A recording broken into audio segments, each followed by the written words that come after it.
This tutorial is going to show you how to do French knots. French knots can be used to fill in an area of space. They can be used to give your art texture. You could even use it to dot an eye if you're doing some lettering. So to do this, to do a French knot, you're going to need two hands. So I'll go ahead and zoom in for you. You're going to start by bringing the needle up from underneath your fabric, and then you're going to hold on to the end of your thread while you've got your needle in the other hand, and you're going to wrap the thread around the needle. You can do it 2 or 3 times. Then you're going to insert the needle back into your fabric right next to where it came up, right where the thread came up.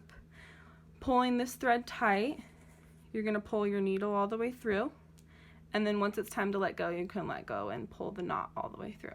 Now you can see you have a French knot. I'll show you one more time.